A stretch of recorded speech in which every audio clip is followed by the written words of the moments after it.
This really is the city of statues. Look at them all.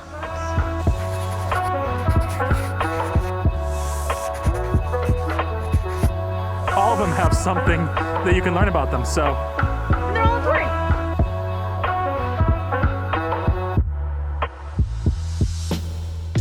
Good morning, guys. Welcome back to Djuslife. If you're new around here, I'm Yevon. This is Amy.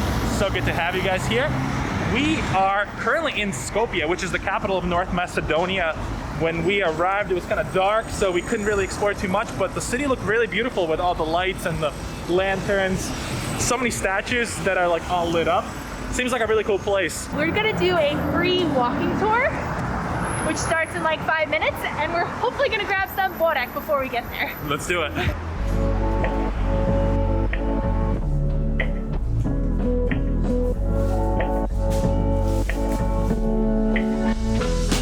We got a little borek, grab a little breakfast, and we'll see you guys once we meet our tour guide.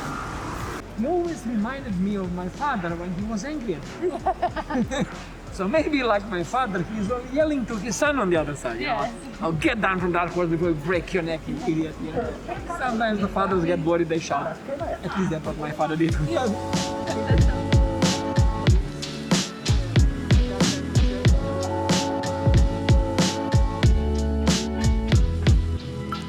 One of the buildings that they have left so that you can see the destruction from the earthquake is the old train station. It used to be massive, but they've left one side of it up, and then you just see where the earthquake just cut the building almost in half. And then there's this old clock on the side that the mechanism stopped working, and it is stuck at the time of the earthquake. They've actually kept it there just to remember the time and remember the moment that it happened.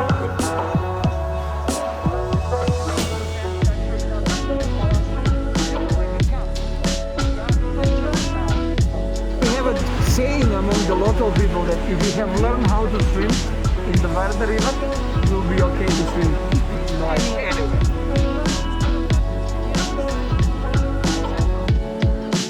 Throughout the tour, he gave us like little local anecdotes that you'd only know if you knew the people that live here. And he personally knows the artist of this statue.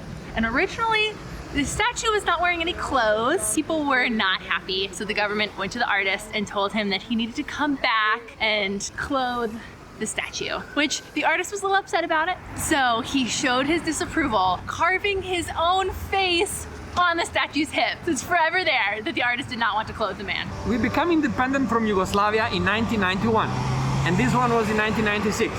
So for the first 5-6 years, we had obviously something different. And this was the first flag of independent Macedonia. Wow. Again the sun, again the same color pattern.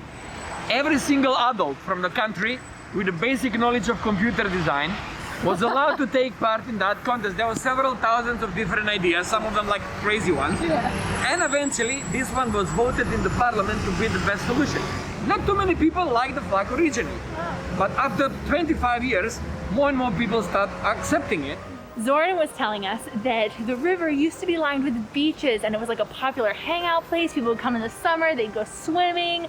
But unfortunately, when the earthquake happened, that all changed. Now, when you're walking across, like there's a lot more infrastructure. You see fishermen, but you can still see this beautiful view of the ancient old bridge, originally made by the Ottomans. Yeah. And it's still standing today, and it withstood very minimal damage in the earthquake, like only lost a few stones, which is amazing, and it's one of the main symbols of this city. Skopje is kind of split into two different parts, like the original older style is here behind me on the left or right. I'm not sure which video it is, but behind me. And it's kind of where most of the people live. That's where the bazaar is. It's where the fortress is. And the new part back here on the other side was actually built when the Sultan was coming to Skopje to visit, and they wanted to impress him. All right, so we are at the Bazaar of Skopje. This is actually the second largest bazaar in Europe, second to the Grand Bazaar in Turkey. Because Skopje, in the 5 centuries under the Ottomans, was a trading center on the crossroads of the trading routes connecting east and west, north and south. So everyone came here. I mean, the traders from Morocco, from Dubrovnik, from Venice, from Istanbul, Constantinople, all of course, they all came here. Every street had their own kind of niches. Like some would be jewelers, some would be like hat makers, some would be like shoe makers, clothing, goods. And it was actually like one of the first union style places where a lot of the craftsmen and masters would work together to check each other's quality, the prices. If someone was trying to cheat, they would essentially have to close down their shop and move outside the city as a way to just keep the reputation of this bazaar. So super cool. This is actually the last remaining street here that kind of specializes in one area. And as you can see, a lot of jewelry here.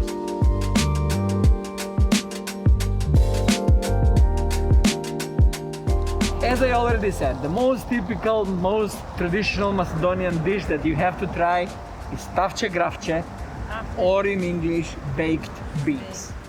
You're gonna have the white beans cooked in a small clay pot with spices only, like paprika, salt, flour, oil, and onion.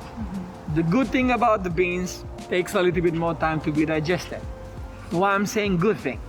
Since you're traveling, I can only imagine that for the biggest part of the day you will be outside. Yeah? So this is how it should be. Have that burek in the morning, tavče gravče for lunch, your day is completely covered. But I'm gonna also warn you about something, especially you, my friend. The white beans, they does come with the sound effects. Oh, free? Yeah, no problem. Like, you know, so you must be aware of that. So if you're driving, keep your windows open, or if you're sleeping next to the window, keep the windows open again. Apart from that, Ivar, you try that. Yeah, No. Red spread with love pepper. it. We love it.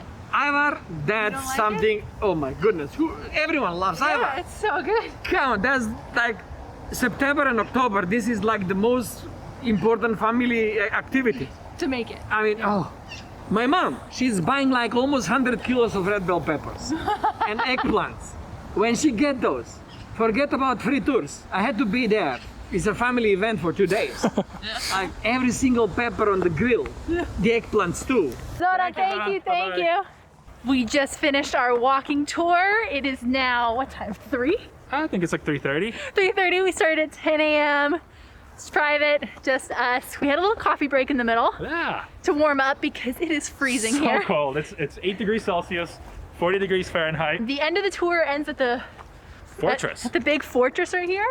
I'm gonna go see if we can check it out on the inside, but Zoran was a wonderful tour guide. Honestly, it felt kind of like we just like hung out with a local and he took us around his city and shared his history and his passion about the city. It was really fun, minus the fact that I'm freezing. There was a huge earthquake here in Skopje in 1963, and unfortunately, the most destruction happened to this ancient fortress. They've done a lot of restoration to the outside walls, but unfortunately, there used to be a lot on the inside, and at this point, there really isn't much on the inside. It's just kind of different walkways, but you can walk all along the castle walls, get really beautiful views of the city, minus the fact that it's really hazy right now. But Zoran was telling us that the earliest settlements that they have found here were from 6,000 years ago. It just kind of blows my mind. That's so ancient, which it wasn't like a huge fortress. It was like really primitive settlements, but still 6,000 years ago. Crazy.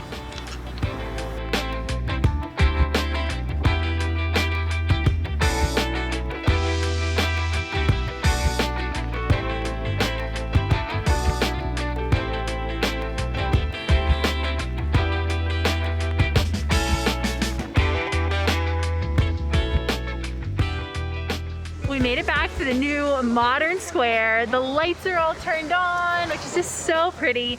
And we feel so lucky that we are here when we are, because in the next few weeks, they're going to turn the water off on all of these fountains. Yeah. And they're gonna clean them and then cover them for the winter, which when they're covered, it's just not the same experience. It's so fun to see them, especially this huge one right here in the middle, because the lions are like just spitting out all of this water. It's just pretty impressive.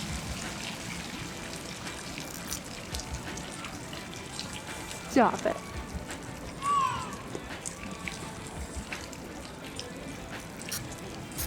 This can't be real.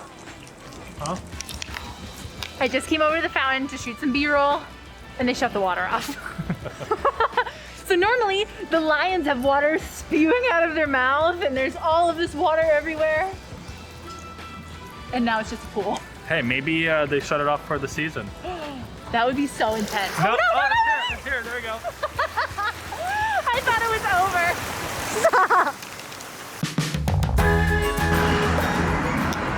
Very pretty. Good morning, friends. It is blah, blah, blah, blah, blah. Ready? It is really loud here today. Good morning. Good morning, friends. The original plan was that you can look through the glass and you can see the water from the river. Yeah, you can see nothing. This is the historic bazaar, and then I can't do the name of the river. BAZAAR. Vardar. It is pretty impressive, and it's a beautiful place to go outside. I don't know what I was gonna say. Ufa. The project was supposed to only take 4 years, 80,000. 80,000. 80 million. 80 million? I have no idea. It can't be 80,000. No. 80 million euros. It can't be 80 million. Yeah. It was supposed to be 80 It's million. not 800 million though. I think it was like 80, Yeah. It's 800 million. Already it's been 800 million. It's supposed to be only be 80 million euros, and unfortunately it's not finished yet, and it's taken already 800 million euros. So So much money. nothing better than lion vomit. It really does look like he's puking. Just leaning on a lion. Yep. Yep. Cuddle buddy, cold cuddle buddy. Cold.